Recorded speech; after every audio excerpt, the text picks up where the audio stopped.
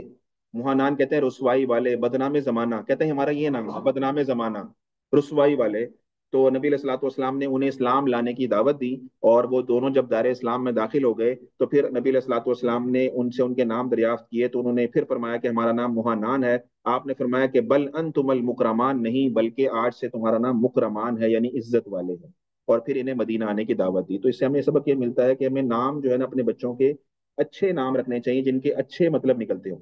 برے ناموں کا اثر بھی شخصیات پر ہوتا ہے، تو اس لیے اپنے اپنے بچوں کے جو ہے ہمیں نام جو ہے وہ اچھے قسم کے نام رکھنے چاہیے۔ ہمارے یہاں یہ ٹرینڈ ہے کہ ہم یونیک ناموں کے پیچھے جاتے ہیں، چاہے کوئی مطلب بھی نہ ہو اس کا، یا الٹا سیدھا ہی مطلب ہو، تو یونیک نام جو ہے وہ اتنا اس یونیکنیس کی طرف نہیں جانا چاہیے کہ جس سے جو ہے وہ مطلب ہی جو ہے وہ ایک عجیب و غریب ہو جائے، اور اچھے نام رکھنے چاہیے۔ سب سے اچھے نام تو یہی ہیں جو اللہ تعالیٰ نے بھی پسند فرمایا، محمد ہے، احمد ہے، عبد الرحمن ہے، عبداللہ ہے، انبیاء کے نام ہے، صحابہ کے نام ہے، صحابیات کے نام ہے۔ سب سے بہترین نام تو ہے کہ ہم یہ نام جو ہے وہ اپنے بچوں کے رکھیں۔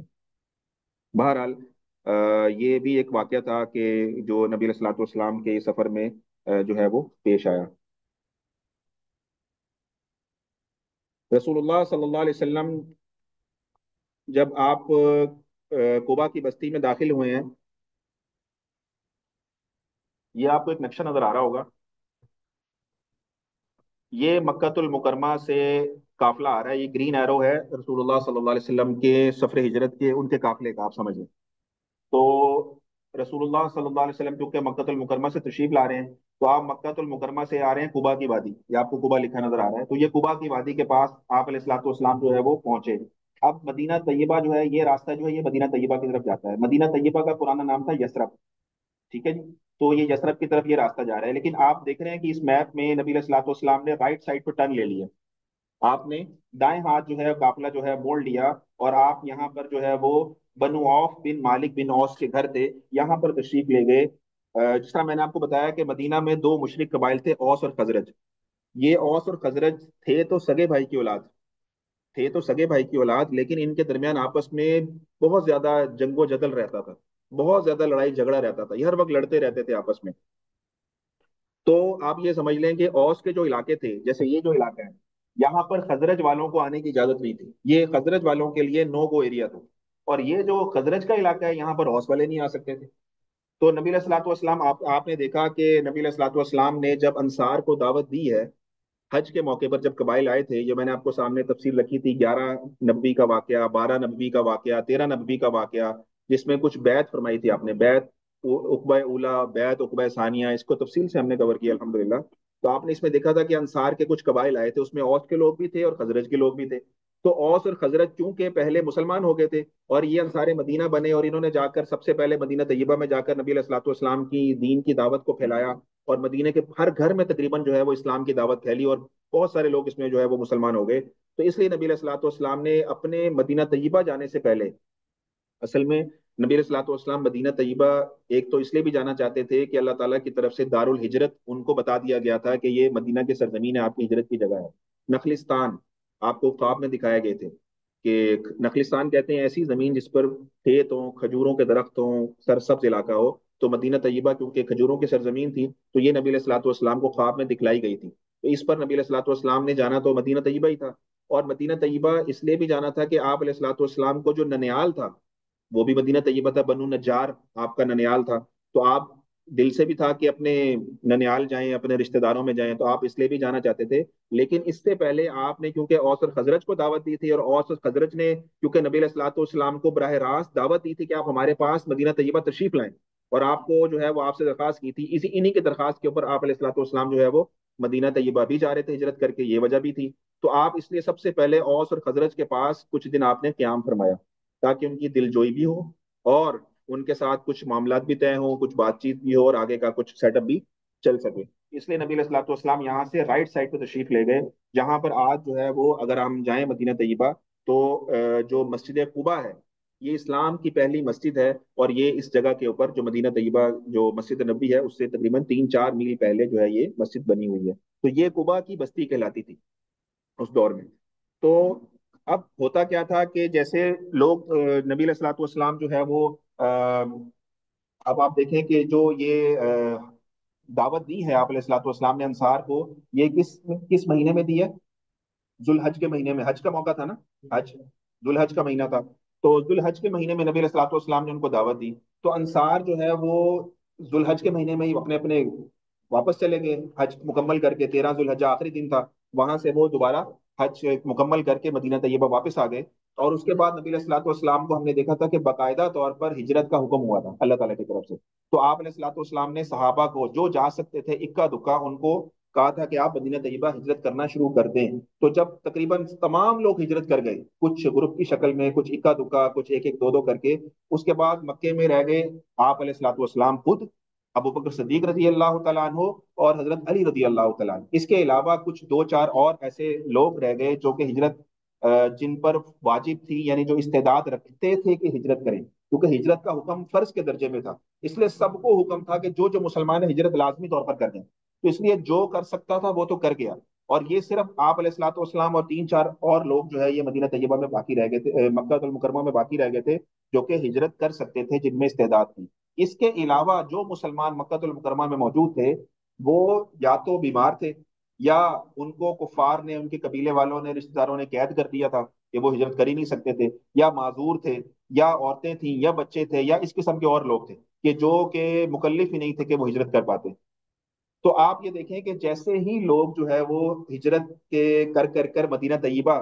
آنا شروع ہوئے، تو انصار کی نگاہیں تو لگ گئی مکے کی طرف، جو راستہ مدینہ طیبہ سے مکہ المکرمہ سے مدینہ طیبہ آ رہا تھا، جیسے آپ سمجھ لیں کہ یہ راستہ ہے، اس راستے کے اوپر انصار جو ہے وہ صبح آ کے بیٹھ جاتے تھے اور تکتے رہتے تھے، دیکھتے رہتے تھے کہ کب آپ علیہ الصلوۃ والسلام تشریف لا رہے ہیں، یعنی کہ ان کی بے چینی کا، ان کی محبت کا بھی عالم دیکھیں کہ وہ ان کی نگاہیں اس راستے پر لگ رہی ہیں۔ تو گویا کہ کسی کہنے والے نے کہا کہ جو وہ تو ان ہواؤں کو بھی سونگتے تھے جو کہ مکہ المکرمہ سے آ رہی تھی، کہ ان ہواؤں میں یقیناً رسول اللہ صلی اللہ علیہ وسلم کی خوشبو ہوگی، وہ تو اس قدر بے تاب تھے، بے چین تھے۔ اب جو بھی قافلہ والا آتا تھا مکہ سے مدینہ ہجرت کر کے، تو وہ ان سے پوچھتے تھے این رسول اللہ، نبی علیہ السلام کدھر ہیں، رسول اللہ صلی اللہ علیہ وسلم کدھر ہیں؟ تو وہ جو بھی ان کو ملتا تھا وہ کہتا تھا بس آ رہے ہیں، پیچھے آ رہے ہیں، ہمارے پیچھے آ رہے ہیں۔ تو وہ اس جس سے بھی پوچھتے تھے وہ کہہ رہے پیچھے آ رہے ہیں، تو وہ اتنا انتظار وہاں پہ ہو گیا، مدینے کی ایسی فضا بن گئی کہ ہر شخص جو ہے وہ نبی علیہ الصلوۃ والسلام کا انتظار کرتا، حتیٰ کہ کتابوں میں لکھا ہوا ہے کہ دوپہر کی سخت ترین گرمی میں بھی لوگ ٹیلوں پر چڑھ چڑھ کر دور تک جو ہے راستوں کو دیکھا کرتے تھے کہ کب آپ علیہ الصلوۃ والسلام جو ہے وہ مدینہ طیبہ میں تشریف لائیں گے۔ تو آپ اس چیز کو ذہن میں رکھیں اور پھر اس واقعے کو دیکھیں کہ نبی علیہ الصلوۃ والسلام جب مدینہ المنورہ میں داخل ہوئے ہیں، اس سے پہلے ایک مقام تھا، مقام حرہ۔ حرہ کہتے ہیں کالے پتھروں کی زمین۔ اگر مدینہ کے ہم انشاءاللہ آگے جا کے مدینہ کا پورا محل وقوع ڈسکس کریں گے تو میں آپ کو بتاؤں گا کہ مدینہ طیبہ کی سرزمین ایسی ہے کہ اس کے دونوں طرف جو ہے کالے پہاڑ ہیں، یہ ہررا کے پہاڑ ہیں، کالے پتھروں کے پہاڑ ہیں، اور ایک پیچھے کی طرف جو ہے وہ یہ جبل احد ہے۔ تو یہ تین طرف سے سراؤنڈنگ ہے پہاڑوں کی، اور ایک طرف اس کے باغ بھی ہے، ایک بہت گھنا جنگل بھی ہے، ایک طرف دو طرف پہاڑ بھی ہیں، ایک طرف پیچھے جنگل بھی ہے، تو یہ ایک پورا کارڈن آف ہوا ہوا ہے، ایک بڑا سیف قسم کا قلعہ ہے کہ ایک طرف سے ہی جو ہے وہ لوگوں کی آمد و رفت ہے۔ تو یہ ایک مدینہ طیبہ کا محل وقوع ہے، انشاءاللہ اس پر ہم ایک نقشے میں ڈسکس کریں گے آگے چل کے اپنے اسباق کے اندر۔ تو بہرحال کہنے کا مقصد یہ ہے کہ لوگ کیا کرتے تھے کہ اس مقام حرہ پہ آ جاتے تھے اور ان کے ٹیلوں پر چڑھ کر نبی علیہ الصلوۃ والسلام کو جو ہے وہ انتظار کیا کرتے تھے۔ تو اسی طرح سے جو ہے وہ لوگ انتظار کر رہے تھے ایک دن میں، اور جب دوپہر کی گرمی ہوئی بہت شدید قسم کی، تو لوگ کیا ہوا کہ لوگ مایوس ہو گئے اور اپنے اپنے گھروں کو واپس لوٹ گئے۔ جیسے ہی لوگ واپس لوٹے ہیں تو ایک یہودی کے بارے میں آتا ہے کہ وہ ایک ٹیلے پر کھڑا ہوا تھا اور وہ بھی ایک راستے کو دیکھ رہا تھا اسی طرف ہی۔ تو جب اس نے اس ٹیلے پر کھڑے ہو کر نظر دوڑائی تو اس کو لگا کہ بہت ہی کوئی سفید پوش نورانی ہستیاں جو ہیں وہ ان کا قافلہ مدینہ طیبہ کی طرف آ رہا ہے۔ تو جیسے ہی اس نے ان لوگوں کو دیکھا، وہ آپ علیہ الصلوۃ والسلام تھے، ابو بکر صدیق رضی اللہ تعالیٰ عنہ تھے، اور آپ کے ساتھ آپ کے دو اور لوگ تھے، تو جب ان لوگوں کو دیکھا تو وہ بے اختیار چلا اٹھا، اور اس نے جو ہے وہ چلاتے ہوئے گویا کہا کہ اے عرب والو،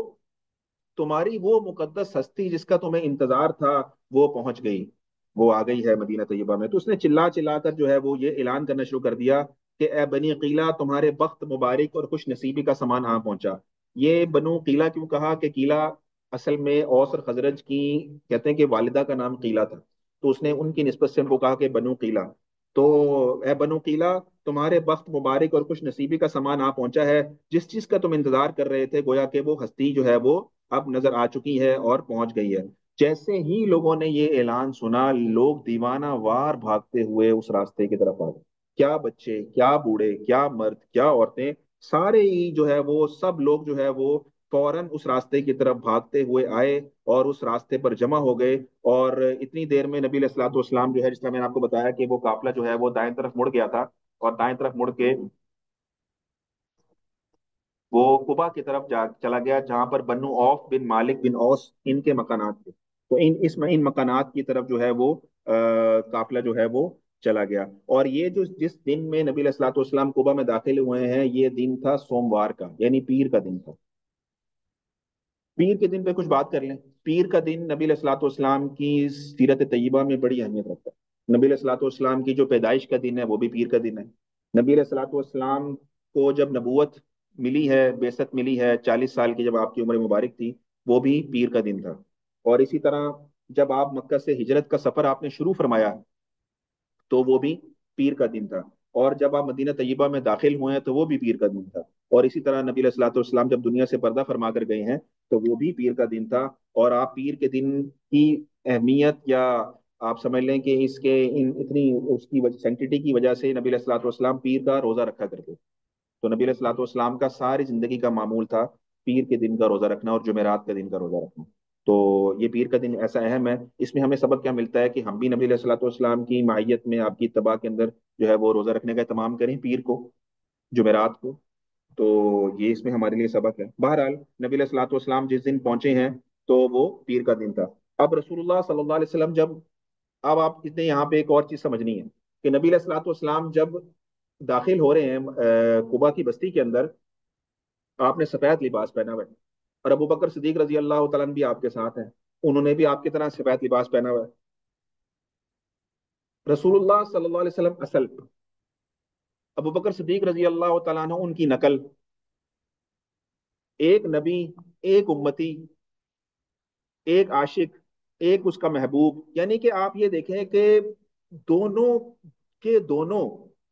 اس قدر آپس میں ان کی پرسنالٹیز ایک جیسی ہیں کہ لوگ انصار، جو کہ وہ مدینہ کے لوگ جنہوں نے آپ علیہ الصلوۃ والسلام کو دیکھا نہیں ہوا تھا، وہ فرق نہیں کر سکے کہ کون نبی ہے تو کون جو ہے وہ صدیق ہے. اس قدر یعنی کہ پرسنالٹی میچ تھی. یعنی ابو بکر صدیق رضی اللہ تعالیٰ عنہ اس قدر رنگ میں، رنگ رسالت کے اندر رنگے ہوئے تھے کہ عام آدمی جس نے رسول اللہ صلی اللہ علیہ وسلم کو دیکھا نہیں تھا نا، وہ بندہ فرق نہیں کر سکا کہ کون ان میں سے نبی ہیں تو کون جو ہے وہ صدیق ہے. اور انہوں نے آ کر کیا کیا، سیرت کی کتابوں میں لکھا ہوا ہے، عجیب، سیرت کی کتابوں میں لکھا ہوا ہے کہ لوگوں نے آ کر رسول اللہ صلی اللہ علیہ وسلم کی بجائے ابو بکر صدیق رضی اللہ تعالیٰ سے مسافہ شروع کر دیا کہ جیسے یہ نبی ہیں. اور کتابوں میں لکھا ہوا ہے کہ ابو بکر صدیق رضی اللہ تعالیٰ عنہ نے بھی جو لوگوں کو نہیں بتایا کہ میں محمد نہیں ہوں صلی اللہ علیہ وسلم، یہ نہیں بتایا، بلکہ خود مسافہ کرتے رہے. اور اس میں حکمت کیا لکھی، علماء نے لکھا کہ چونکہ نبی علیہ الصلوۃ والسلام ایک لمبے سفر سے تشریف لا رہے تھے، آپ کو تھکاوٹ بہت زیادہ تھی سفر کی، اور لوگوں کا جمع غفیر تھا جو آپ سے مسافہ کے لیے، آپ سے ملاقات کے لیے جمع تھا. تو گویا صدیق رضی اللہ تعالیٰ عنہ نے یہ گوارا نہیں کیا کہ میرے محبوب صلی اللہ علیہ وسلم کو لوگوں کی اس قدر ملنے سے اور جھمگٹے سے اور بار بار مسافہ کرنے سے تکلیف ہو. تو نبی علیہ الصلوۃ والسلام کو انہوں نے پیچھے بٹھا دیا کسی آرام دہ جگہ پر، باغ کے اندر، جو کہ کلثوم بن ہدم کا باغ تھا، وہاں پر ان کو بٹھا دیا اور خود لوگوں سے جا کے نا مسافہ کرنا شروع کر دیا اور ملنے لگ پڑے تاکہ نبی علیہ الصلوۃ والسلام کو تکلیف نہ ہو. تو کہتے ہیں کہ جس جگہ پہ اس باغ میں جہاں پر نبی علیہ الصلوۃ والسلام کو بٹھایا گیا تھا، تھوڑی دیر بعد وہاں دھوپ آ گئی. تو ابو بکر صدیق رضی اللہ تعالیٰ کو کہاں گوارا تھا کہ نبی علیہ الصلوۃ والسلام پر جو ہے وہ سورج کی شعائیں ڈائریکٹ پڑے. تو فوراً آپ نے اپنی چادر مبارک لی اور نبی علیہ الصلوۃ والسلام کے سر کے اوپر جو ہے وہ چادر تان کے کھڑے ہو گئے. گویا کہ نبی علیہ الصلوۃ والسلام کے ہاتھوں کے اوپر، اپنے سر مبارک کے اوپر اپنا ہاتھوں کا سایہ کر دیا، چادر کا سایہ کر دیا. جب ابو بکر صدیق رضی اللہ تعالیٰ عنہ نے یہ کام کیا کہ چادر پکڑ کر سائے کے طور پر کھڑے ہو گئے، تب لوگوں کو پتا لگا کہ یہ صدیق ہیں اور یہ جو ہے وہ رسول اللہ صلی اللہ علیہ وسلم. تب جا کے لوگوں کو پتا لگا. تو یعنی کہ اس میں ہمارے لیے سبق کیا ہے کہ ہم رسول اللہ صلی اللہ علیہ وسلم کی ایسی صحبت، ایسی سنتیں، ایسا چال ڈھال وضع قطع بنا لیں کہ بالکل آپ علیہ الصلوۃ والسلام کے رنگ میں رنگے جائیں. یہ ہمارے لیے اس میں ایک سبق ہے کہ لوگ جو انصار جو کہ ایک جہاں دیدہ لوگ تھے، جنہوں نے مدینہ میں رہتے ہوئے مکہ میں نبی علیہ الصلوۃ والسلام کو پہچان لیا بطور نبی کے، جو کہ مکہ والے نہ پہچان سکے، وہ مدینہ طیبہ میں جب نبی علیہ الصلوۃ والسلام تشریف لا رہے ہیں تو فرق نہیں کر پا رہے کہ کون ان میں سے جو ہے وہ اصل ہے اور کون جو ہے فوٹو کاپی ہے۔ یعنی اس قدر جو ہے ان کو اس بات کے اوپر جو ہے وہ تذبذب کا شکار ہوئے۔ بہرحال جب انہوں نے دیکھا کہ آپ ابو بکر صدیق رضی اللہ تعالیٰ عنہ نے نبی علیہ الصلوۃ والسلام کے اوپر جو ہے اپنی چادر سے سایہ کیا ہوا ہے، تو لوگوں نے نبی علیہ الصلوۃ والسلام کو پہچانا۔ بہرحال یہاں پر آپ علیہ الصلوۃ والسلام جو ہے وہ جو یہ آبادی تھی بنو عمر بن عوف بن اوس، ان کے بعد نبی علیہ الصلوۃ والسلام نے قیام فرمایا، اور جیسے ہی نبی علیہ الصلوۃ والسلام کے بعد لوگ جمع ہوئے، لوگوں نے نعرہ ہائے تکبیر اللہ اکبر زور سے بلند فرمایا، اور جو ہے وہ بہت زیادہ جو ہے وہ خوشی کا اظہار فرمایا۔ تو یہ نبی علیہ الصلوۃ والسلام نے قبا کے اندر جو ہے وہ کچھ دن گزارے، اور نبی علیہ الصلوۃ والسلام نے جس طرح یہ آپ کے سامنے سلائڈ پہ لکھا ہوا ہے کہ قبیلہ عمر بن عوف جو قبیلہ تھا، ان کے سردار تھے کلثوم بن ہدم رضی اللہ تعالیٰ عنہ۔ ان کے گھر پر حضور صلی اللہ علیہ وسلم نے قیام فرمایا، اور مسجد قباء میں امید کرتا ہوں ہم میں سے بہت سو نے انشاءاللہ دیکھی ہوگی۔ تو آپ کو بتا دوں کلثوم بن ہدم رضی اللہ عنہ کا مکان کہاں پر ہے آج، یا رہنے دوں؟ بتا دوں؟ چلے بتا دیتے ہیں آپ کو۔ جب قباء کی مسجد میں ہم جاتے ہیں تو ممبر کی طرف جب ہم جاتے ہیں قبلے کی طرف، تو جو ممبر ہے اس کے رائٹ سائڈ پہ تھوڑا سا اگر رائٹ ہو جائے ہم ممبر سے، قبلے سے تھوڑا سا رائٹ ہو، تو یہ کلثوم بن ہدم رضی اللہ تعالیٰ کا مکان تھا۔ اب کیونکہ ایکسٹینشن ہو چکی ہے قباء میں، وہ مکان جو ہے وہ مسجد کے اندر ہی آ چکا ہے، پہلے یہ مسجد سے باہر ہوا کرتا تھا۔ تو کلثوم بن ہدم اور سعد بن خزیمہ، یہ دو مکانات ہیں۔ اگر میں آپ کو یہاں یہ نقشہ ہے یہاں پہ دکھا پاؤں، تو یہ راستہ ہے جو کہ مکہ سے آ رہا ہے، اور یہ آپ دیکھ رہے ہیں یہ مسجد قباء ہے، اور یہ آپ کو ایک کراس نظر آ رہا ہے دار کلثوم بن ہدم۔ یہ دار کلثوم بن ہدم وہ مکان ہے جس پر رسول اللہ صلی اللہ علیہ وسلم نے سب سے پہلے جو ہے وہ مدینہ میں قیام فرمایا، یعنی قباء میں قیام فرمایا تھا۔ اور اس کے ساتھ آپ کو ایک اور کراس نظر آ رہا ہے، وہ لکھا ہوا ہے دار سعد بن خیسمہ۔ یہ وہ مکان ہے کہ رسول اللہ صلی اللہ علیہ وسلم رات تو قیام کلثوم بن ہدم رضی اللہ تعالیٰ عنہ کے کرتے تھے، لیکن دن میں جتنی میل ملاقاتیں ہوتی تھی وہ سعد بن خیسمہ رضی اللہ تعالیٰ عنہ کے مکان پر کیا کرتے تھے۔ اور یہ سعد بن خیسمہ کا مکان اور کلثوم بن ہدم، ان دونوں کے مکانات میں نے آپ کو بتایا کہ جب مسجد قباء کے اندر ہم داخل ہوتے ہیں تو ممبر کے تھوڑا سا رائٹ سائڈ پہ اگر ہم جائیں تو یہ مکانات وہاں پر موجود تھے۔ تو کبھی اللہ تعالیٰ ہمیں موقع دے دوبارہ جانے کا تو ہم وہاں پر ضرور جائیں، اور وہاں پر جو ہے وہ نفل وغیرہ بھی ادا کریں اس حوالے سے کہ ایسا بابرکت مقام ہے۔ تو بہرحال یہ نبی علیہ الصلوۃ والسلام نے کلثوم بن ہدم رضی اللہ تعالیٰ عنہ کے گھر جو ہے وہ قیام فرمایا تھا۔ اور نبی علیہ الصلوۃ والسلام کے مدینہ طیبہ آنے کے بعد جو سب سے پہلے جس صحابی کا انتقال ہوا وہ بھی کلثوم بن ہدم ہی تھے، کیونکہ ایک تو یہ ایجڈ بہت تھے، بڑی عمر کے صحابی تھے، اور یہ پھر بیمار ہوئے، اور ان کا جو ہے وہ سب سے پہلے جو انتقال ہوا ہے نبی علیہ الصلوۃ والسلام کے آنے کے بعد وہ انہی کا ہے۔ اور اس پر جو ہے یہودیوں نے بڑی خوشیاں منائی اس بات کے اوپر کہ رسول اللہ صلی اللہ علیہ وسلم تشریف لائے ہیں جو ہے مدینہ طیبہ میں، اور ان کے جو ہے ساتھی جو ہے جو ان کو پناہ دینے والے، ان کو ٹھکانہ دینے والے، ان کی مدد کرنے والے، وہ جو ہے وہ بیمار ہو کر دنیا سے جا رہے ہیں۔ تو کہ اگر یہ نبی ہوتے تو ان کو صحت نہ دے دیتے، تو ان کا یہ تھا کہ اگر یہ نبی ہوتے تو ان کو صحت دیتے، ان کی بیماری کو ٹھیک کر دیتے۔ تو وہ انہوں نے اس چیز کے اوپر جو ہے نا بڑا خوشیاں یہودیوں نے اس بات کے اوپر منائی۔ بہرحال جو نبی علیہ الصلوۃ والسلام تھے انہوں نے قیام فرمایا کلثوم بن ہدم، جس طرح میں نے آپ کو بتایا رضی اللہ تعالیٰ عنہ کے گھر میں، اور ابو بکر صدیق رضی اللہ تعالیٰ عنہ نے قیام فرمایا خبیب بن اصحاب کے مکان میں۔ یہ دونوں احباب نے الگ الگ قیام فرمایا۔ اور جس طرح آپ کے سامنے واقعہ آیا تھا کہ نبی علیہ الصلوۃ والسلام نے اپنے بستر پر کس کو لٹایا تھا؟ حضرت علی رضی اللہ تعالیٰ عنہ کو کس لیے لٹایا تھا؟ کہ جو امانتیں آپ علیہ الصلوۃ والسلام کے پاس تھیں وہ ان کے لوگوں کو سپرد کر کے حضرت علی کو فرمایا تھا کہ تم مدینہ طیبہ میرے پاس ان امانتوں کو سپرد کرنے کے بعد آ جانا۔ تو ہوا یہ کہ علی رضی اللہ تعالیٰ عنہ نے کیا کیا کہ سب لوگوں کی امانتیں جو ہے وہ سپرد کی، اور رسول اللہ صلی اللہ علیہ وسلم کی روانگی کے تیسرے دن آپ بھی مکہ سے روانہ ہوئے۔ تو حضرت علی رضی اللہ تعالیٰ عنہ کے بارے میں لکھا ہے کہ حضرت علی رضی اللہ تعالیٰ عنہ جب مکہ سے نکلے ہیں تو ان کے ساتھ کوئی سفر کرنے والا نہیں تھا، یہ اکیلے تھے تنے تنہا، اور ان کے پاس تو کوئی سواری بھی نہیں تھی۔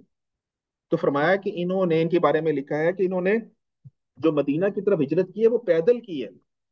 پیدل چلے ہیں یہ مدینہ کی طرف نبی علیہ الصلوۃ والسلام کے حکم کی تعمیل کے اندر کہ تم میرے پاس مدینہ آ جانا۔ یہ نبی علیہ الصلوۃ والسلام کی زیارت کرنے کے لیے آپ کے ساتھ آنے پاس آنے کے لیے اور آپ علیہ الصلوۃ والسلام کے حکم کی تعمیل کے لیے آپ نے پیدل سفر کیا ہے مدینہ طیبہ تک. اور کہتے ہیں کہ جب یہ مدینہ طیبہ میں داخل ہوئے ہیں تو پیدل چل چل کر ان کے پاؤں میں آبلے بن گئے تھے، ان کے پاؤں میں چھالے پڑ گئے تھے. پیدل چلنے کی عادت نہیں تھی لیکن راستہ ایسا تھا پرخطر، اور پھر پیدل پیدل سفر اور اس کی مشقت سفر کی تو ان کے پاؤں میں جو تھا وہ جو ہے وہ چھالے بن گئے، آبلے بن گئے. اور جب یہ قبا میں نبی علیہ الصلوۃ والسلام کے پاس آپ علیہ الصلوۃ والسلام کو ملے ہیں آ کر، تو ان کی حالت یہ تھی کہ ان کے پاؤں زخمی تھے. پھر نبی علیہ الصلوۃ والسلام نے اپنا لواب مبارک جو ہے ان کے پاؤں پہ لگایا اور ان کے پاؤں کی تکلیف جو ہے فوراً ختم ہو گئی. اور پھر کہتے ہیں کہ کبھی زندگی میں میرے پاؤں جو ہے وہ کبھی خراب نہیں ہوئے، کبھی تکلیف نہیں ہوئی میرے پیروں میں کوئی. تو یہ حضرت علی رضی اللہ تعالیٰ کی قربانی آپ دیکھیں ہجرت کے سفر میں کہ کیسی آپ علیہ الصلوۃ والسلام کی مائیت میں جو ہے وہ کھینچے چلے آئے مکہ سے. اور انہوں نے جب حضرت علی رضی اللہ تعالیٰ عنہ آئے ہیں تو نبی علیہ الصلوۃ والسلام قبا میں موجود تھے. تو قبا میں حضرت علی رضی اللہ تعالیٰ عنہ نے بھی کلثوم بن ہدم رضی اللہ تعالیٰ عنہ کے مکان پر ہی قیام فرمایا. یعنی حضرت علی نے اور رسول اللہ صلی اللہ علیہ وسلم نے ایک ہی مکان کے اندر جو ہے وہ قیام فرمایا. اور ابو بکر صدیق رضی اللہ تعالیٰ عنہ نے خبیب بن اصحاب کے مکان پر جو ہے وہ قیام فرمایا.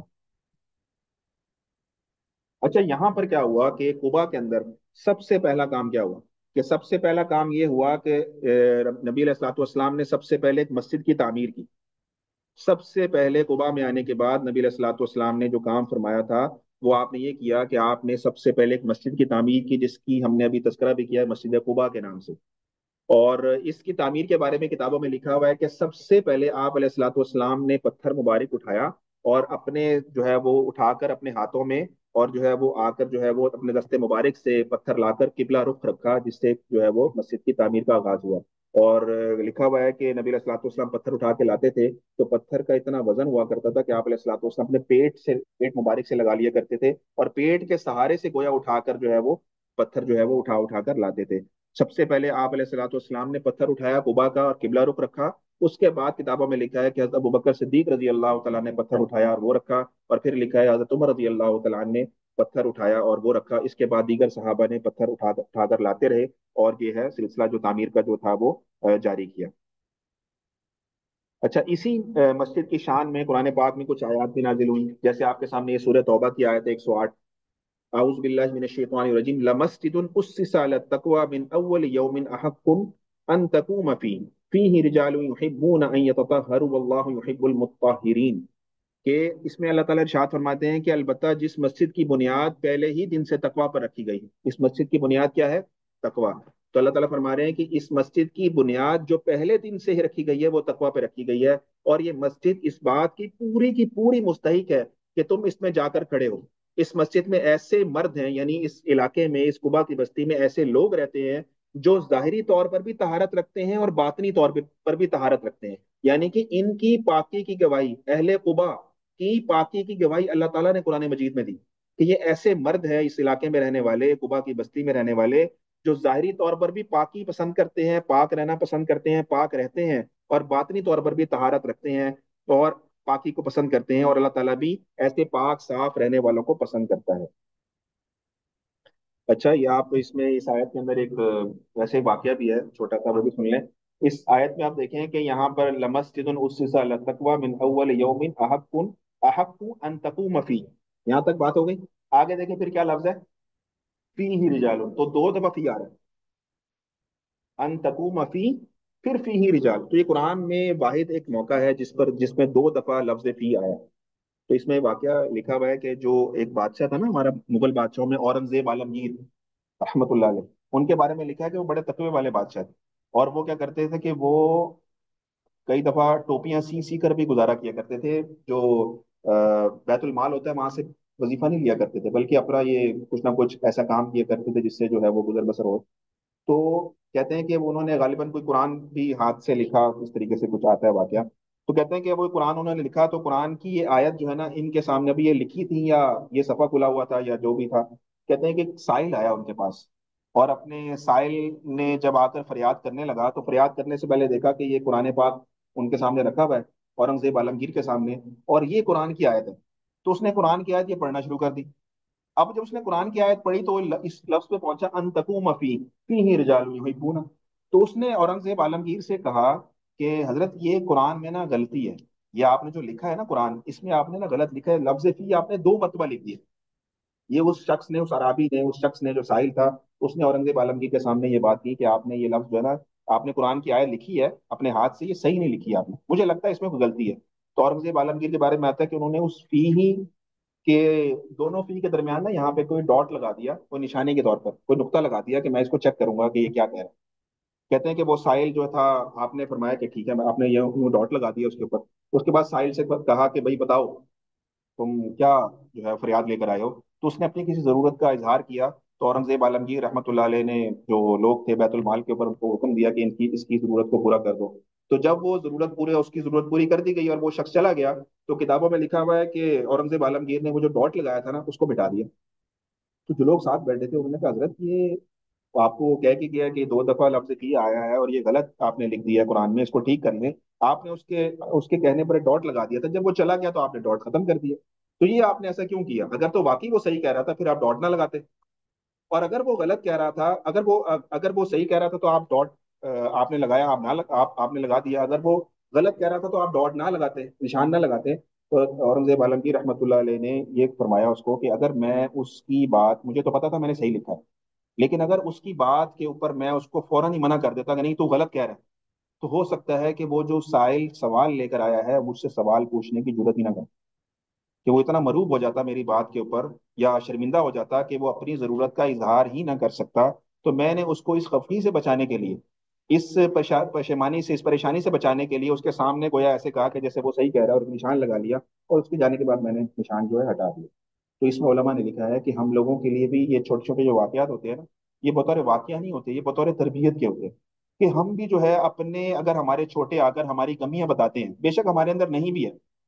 ٹھیک ہے، یا کوئی ایسی بات بتاتے ہیں جس سے ہمیں لگ رہا ہو کہ یار وہ ہمیں کچھ سکھانا چاہتے ہیں یا بتانا چاہتے ہیں، تو بڑی خندہ پیشانی سے ہمیں لوگوں کی بات کو سننا چاہیے اور برداشت کرنا چاہیے، بے شک ہم سے عمر میں چھوٹا ہی کیوں نہ ہو۔ فوراً کسی کی بات کو نگیٹ نہیں کر دینا چاہیے، فوراً کسی کی بات کو لٹ مار کر منع نہیں کر دینا چاہیے، بلکہ اس کی کئی دفعہ ہمیں ہوتا ہے کہ اگلے کی دلجوئی بھی کرنی آنی چاہیے۔ تو یہ واقعہ تھا اس آیت کے اوپر، مجھے یاد آ گیا تو میں نے کہا چلیں یہ بات بھی آپ کے سامنے ہو جائے۔ یہ مسجد قباء کی آج کی جو ہے وہ مسجد کا کچھ تصویریں ہیں، تو یہ آپ دیکھ رہے ہیں کہ یہ قباء کی جو ہے وہ مسجد ہے، اس کے اسنیپ شاٹ ہے۔ اچھا، اس میں جو اس آیت کے اندر جو اللہ تعالیٰ نے پاکی کی تعریف کی ہے کہ ایسے مرد ہیں جو ظاہری طور پر بھی پاک رہتے ہیں، باطنی طور پر بھی پاک رہتے ہیں، تو اس آیت کے نازل ہونے کے بعد رسول اللہ صلی اللہ علیہ وسلم نے عمر بن عوف، جو کہ اہل قبا میں سے تھے، اوس میں سے تھے، اہل قبا میں سے تھے، صحابی رسول تھے، عمر بن عوف سے فرمایا کہ اللہ تعالیٰ نے تم لوگوں کی پاکی کی تعریف کی ہے اس آیت کے اندر، تو بتاؤ کہ اللہ تعالیٰ نے ایسی کیا بات ہے تمہارے اندر کہ اللہ تعالیٰ نے تمہاری پاکی کی تعریف کی ہے؟ تو اس پر عمر بن عوف رضی اللہ تعالیٰ نے عرض کیا کہ یا رسول اللہ، ہم جب استنجا کرتے ہیں تو ہم صرف پانی سے نہیں کرتے بلکہ ڈھیلا بھی استعمال کرتے ہیں، مٹی کا ڈھیلا ہوتا ہے نا، کہتے ہیں ہم مٹی کے ڈھیلے اور پانی دونوں چیزوں سے استنجا کرتے ہیں، پہلے مٹی کے ڈھیلے سے خشک کر لیتے ہیں ناپاکی کو، اس کے بعد جو ہے پانی سے دھو دیتے ہیں۔ تو ہو سکتا ہے، ممکن ہے کہ اللہ تعالیٰ کو یہ بات ہماری پسند آئی ہو۔ اس پر رسول اللہ صلی اللہ علیہ وسلم نے عمر بن عوف رضی اللہ تعالیٰ عنہ سے فرمایا، ہاں ہاں، یہی وہ عمل ہے جس پر اللہ تعالیٰ نے تمہاری ثنا کی ہے، تمہیں چاہیے کہ اس عمل کو لازم پکڑو اور اس کے پابند رہو۔ تو آج ڈھیلے کے اعتبار سے ڈھیلے تو نہیں ہے ہمارے یہاں، لیکن ٹیشو پیپر اس کا ایک آلٹرنیٹ ہمارے پاس موجود ہے، کہ ہم جب بھی استنجا وغیرہ کریں تو ٹیشو پیپر جو ہے وہ پہلے استعمال کر لیں، اچھی طرح خشک کر لیں تاکہ کوئی قطرہ وغیرہ نہ باقی کیسا موجود نہ رہے، اس کے بعد جو ہے وہ پانی سے اس کو ہم دھو لیں۔ تو یہ انشاءاللہ امید ہے کہ اس کے قائم مقام وہ ہو جائے گا، اور ہمیں بھی اللہ تعالیٰ کی یہ جو ہے بشارت، اس میں ہم بھی شامل ہو جائیں گے۔ تو یہ قبا کے حوالے سے ہے، اور قبا کے حوالے سے اور اہم بات یہ ہے کہ نبی علیہ الصلوۃ والسلام کا یہ معمول رہا کہ آپ علیہ الصلوۃ والسلام جو ہے وہ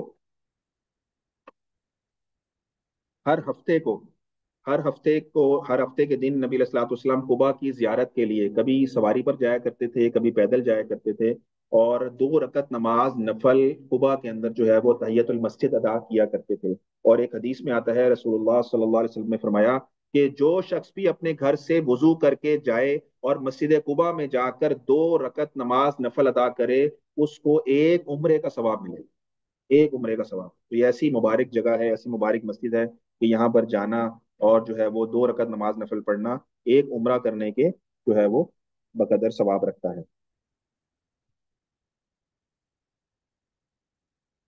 کچھ ہجری کیلنڈر کی بات کر لیتے ہیں۔ ہجری کیلنڈر کے حوالے سے جیسے ہمارا اسلامک مہینے ہیں محرم، صفر، ربیع الاول، ربیع الثانی، یہ 12 مہینے ہمارے اسلامی مہینے ہیں اور ہمارے اسلامی سال ہجری اس میں چلتے ہیں۔ تو ہجری کیلنڈر نام سے آپ کو پتہ لگ رہا ہے نا، ہجری ہجرت سے ہے نا، ہجرت سے ہے۔ تو اس کی تاریخ اسلامی کی جو ابتدا ہوئی وہ کیسے ہوئی، تو سیرت کی کتابوں میں یہ بڑا تفصیل سے مضمون لکھا ہوا ہے۔ اس میں لکھا ہوا یہ ہے کہ حضرت عمر رضی اللہ تعالیٰ عنہ کے زمانے میں اس تاریخی کیلنڈر کی ابتدا ہوئی تھی۔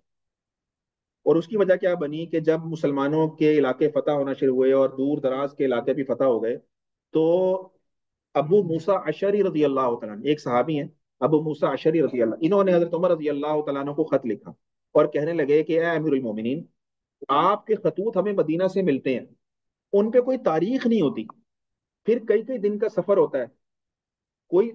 خط جو ہے وہ تاخیر سے پہنچتا ہے، کوئی خط جو ہے وہ جلدی پہنچ جاتا ہے، ہو سکتا ہے آپ نے بعد والا خط لکھا ہو وہ دیر سے پہنچ، پہلے والا خط لکھا ہو ہمیں بعد میں ملا ہو، اور جو اس کے بعد لکھا ہے وہ پہلے مل گیا ہو۔ تو خط پہ نا کوئی تاریخ نہیں ہوتی، تو آپ کوئی نہ کوئی تاریخ خط پہ لکھیں تاکہ ہمیں پتہ لگے کہ آپ کا کون سا آرڈر جو ہے وہ لیٹسٹ ہے۔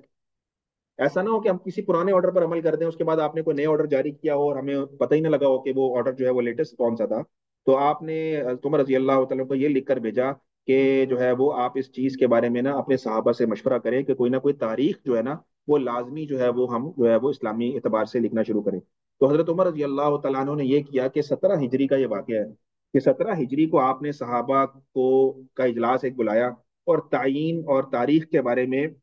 ایک مشورے کے لیے صحابہ کو جمع فرمایا۔ تو اس میں مختلف رائے آئی، جب مشورہ آپ نے لیا تو مختلف رائے آئی، تین رائے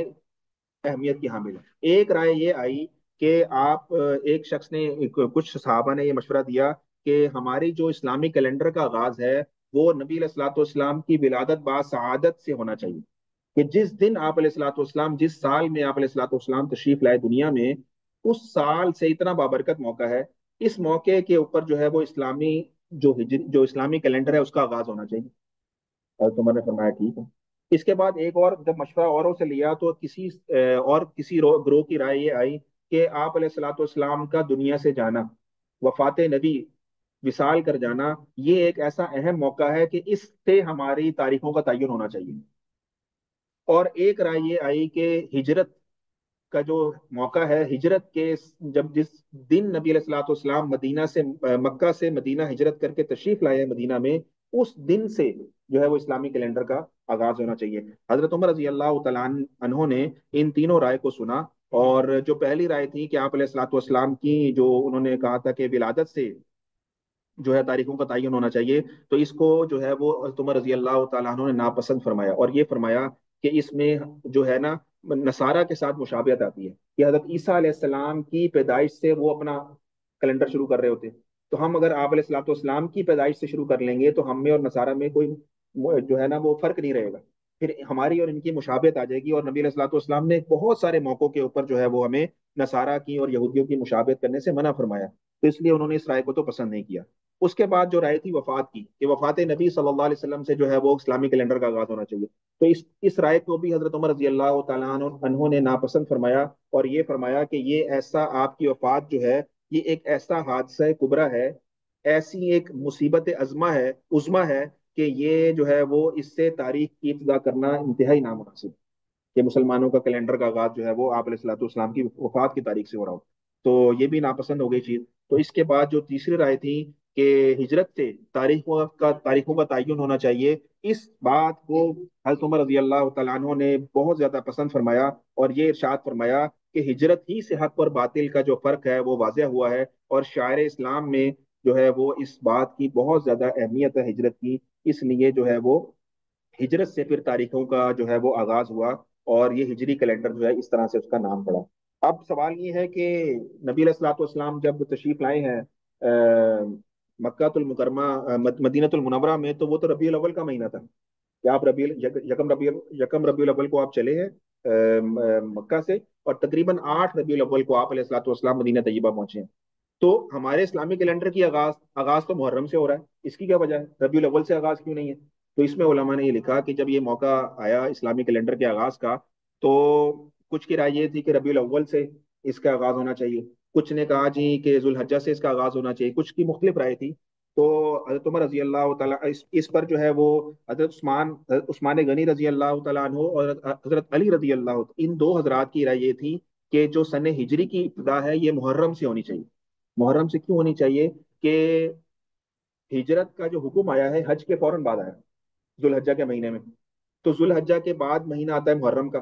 تو آپ نے فرمایا کیونکہ ہجرت کا جو سارے اللہ تعالیٰ کی طرف سے احکامات ذوالحجہ کے آخر میں آئے تقریباً، تو اس لیے اس سے اگلا جو مہینہ محرم ہے اس سے ہی جو ہے وہ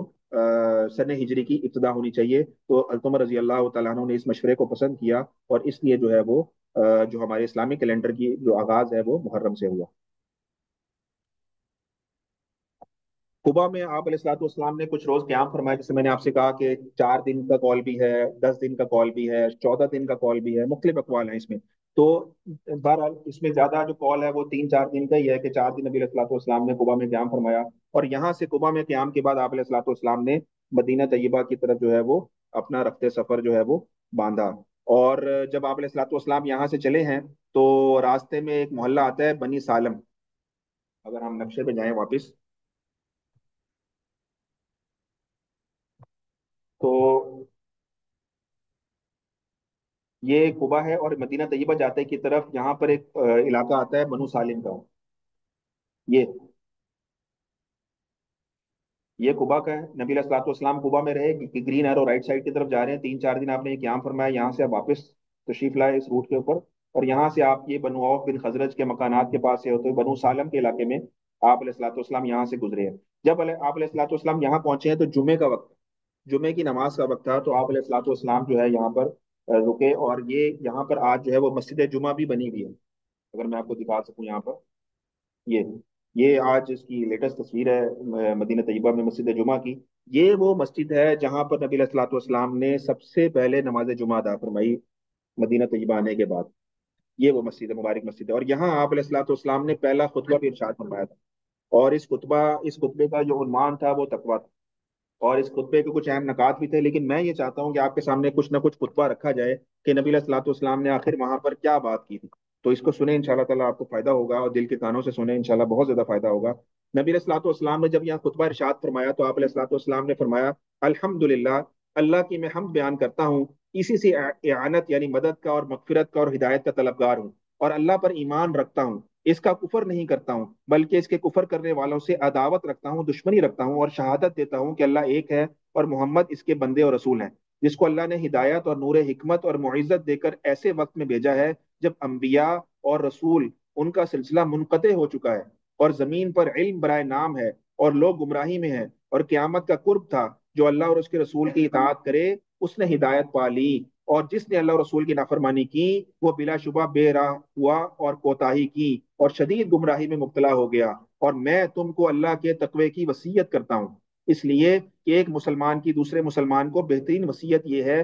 کہ اس کو آخرت پر آمادہ کرے، اور تقوی اور پرہیزگاری کا اس کو حکم دے، پس بچو اس چیز سے جس سے اللہ نے تم کو ڈرایا ہے، اور تقوی سے بڑھ کر کوئی نصیحت اور کوئی معزت نہیں، اور بلا شبہ اللہ کا تقوی اور خوف خدا بندی آخرت کے بارے میں سچا معین اور مددگار ہے، اور جو شخص بھی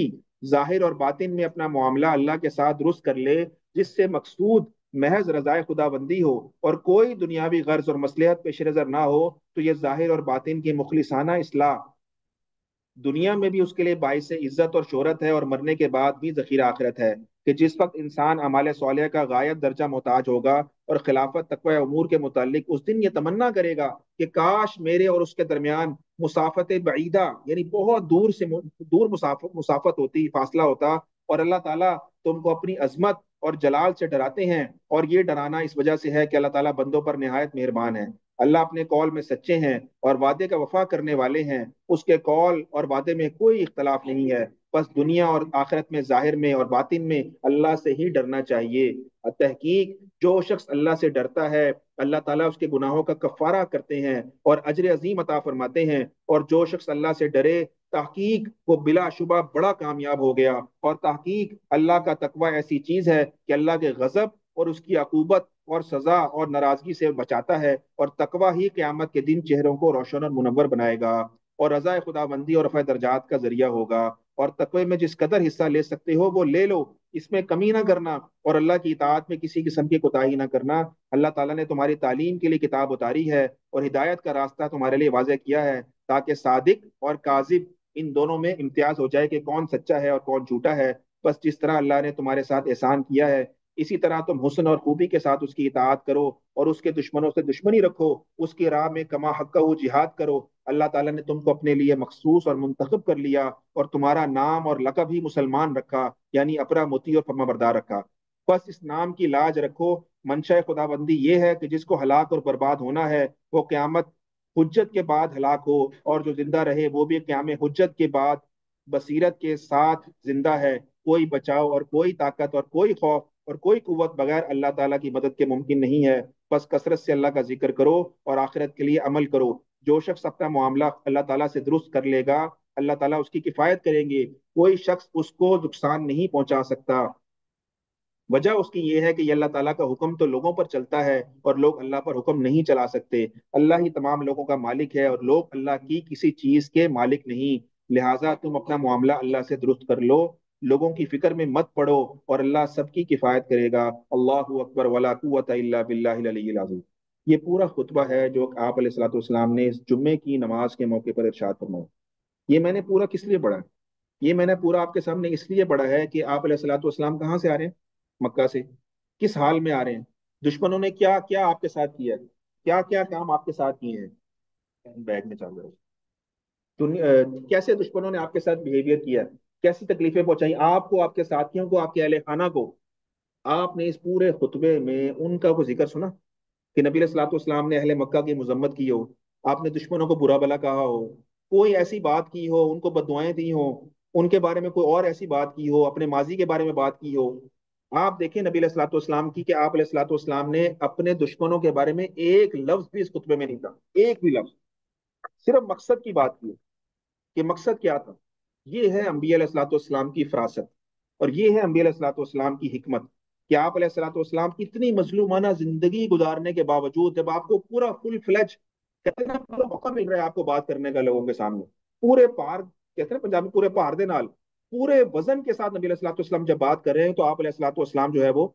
کوئی ایک ایسا جملہ نہیں کہہ رہے کہ جس سے جو ہے آپ علیہ الصلوۃ والسلام اپنے دشمنوں کی مذمت کر رہے ہوں، ان کی شکایت لگا رہے ہوں لوگوں کے سامنے، بلکہ سوائے تقوی، پرہیزگاری، آخرت کی تیاری، اس کے علاوہ کوئی لفظ آپ کو لسان نبوت سے نکلتا نظر نہیں آئے گا۔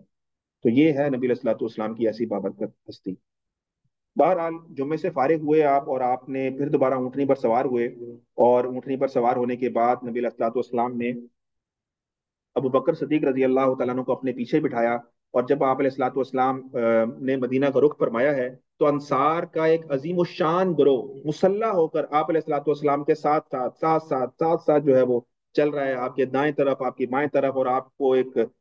بڑی عالیشان طریقے سے جو ہے مدینہ طیبہ کی طرف لے کر جا رہے ہیں۔ اور کیوں نہ لے کر جائے، وہ تو اس موقع کی تلاش میں تھے، وہ تو اس موقع کے اوپر جو ہے وہ اپنی آنکھیں فرش راہ کیے ہوئے تھے، کیا کب آپ علیہ الصلوۃ والسلام ہمارے جو ہے وہ گھروں کو رونق بخشیں گے، ہمارے علاقوں کو رونق بخشیں گے۔ ہر ایک کی تمنا اس موقع پر یہ تھی کہ آپ علیہ الصلوۃ والسلام میرے گھر میں قیام کر لیں۔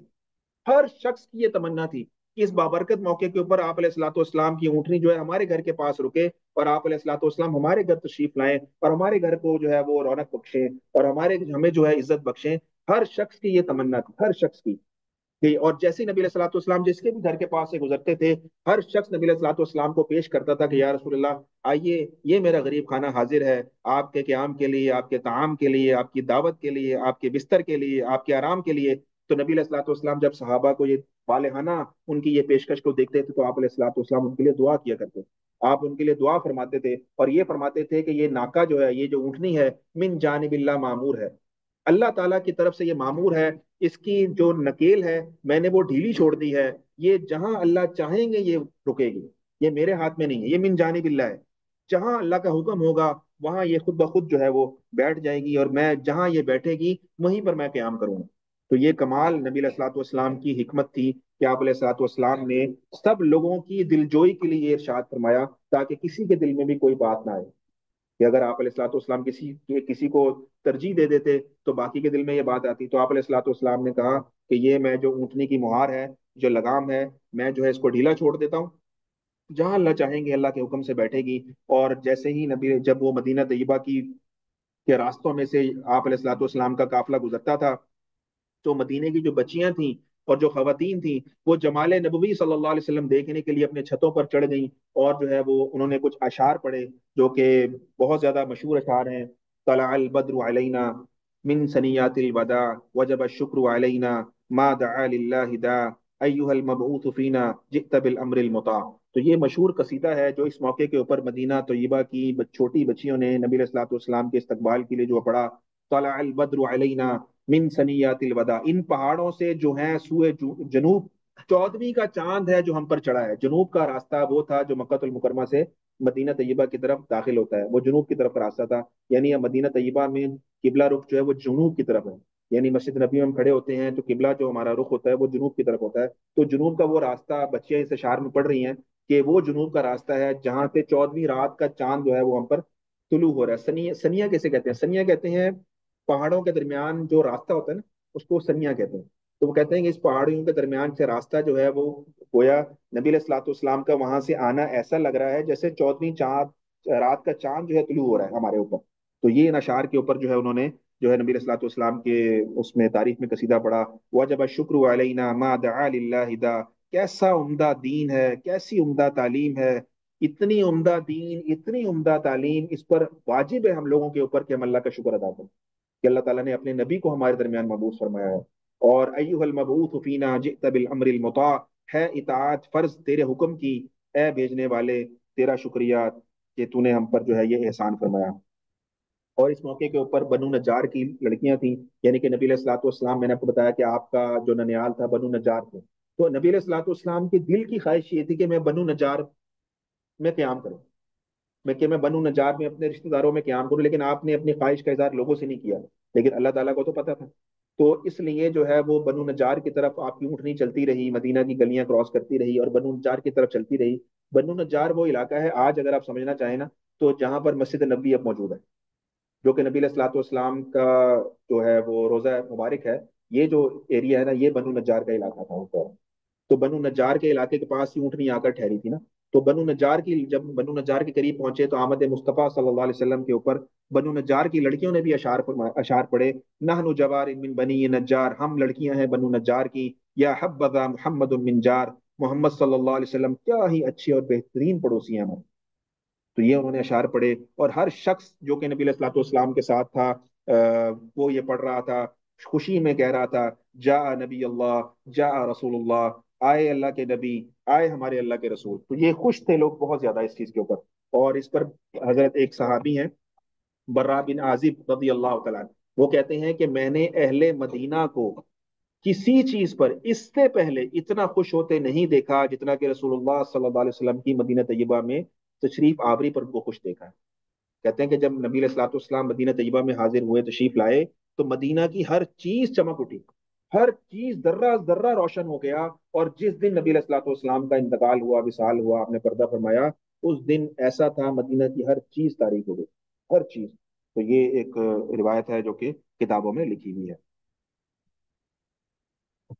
تو اس موقع کے اوپر کچھ حبشی افراد تھے، وہ لوگ تھے، قبیلے کے لوگ تھے، غلام تھے. انہوں نے حضور صلی اللہ علیہ وسلم کی آمد کی خوشی میں کچھ نیزہ بازی وغیرہ کے کرتب بھی دکھائے خوشی کے اندر. اور جس طرح میں نے آپ کے سامنے روایت پڑھی حضرت انس رضی اللہ تعالیٰ عنہ کی، کہ وہ فرماتے ہیں کہ جب رسول اللہ صلی اللہ علیہ وسلم مدینہ جلوہ افروز ہوئے ہیں تو مدینہ کا ذرہ ذرہ روشن تھا، اور جس روز آپ نے وفات پائی ہر چیز تاریک ہو گئی تھی. تو بہرحال رسول اللہ صلی اللہ علیہ وسلم مدینہ طیبہ میں موجود ہیں، آپ اونٹنی پر سوار ہیں، اونٹنی کی لگام آپ نے ڈھیلی چھوڑ دی ہے کہ اونٹنی جہاں چاہے کہ بیٹھ جائے گی. تو یہ ناکا چلتے چلتے چلتے بنو نجار میں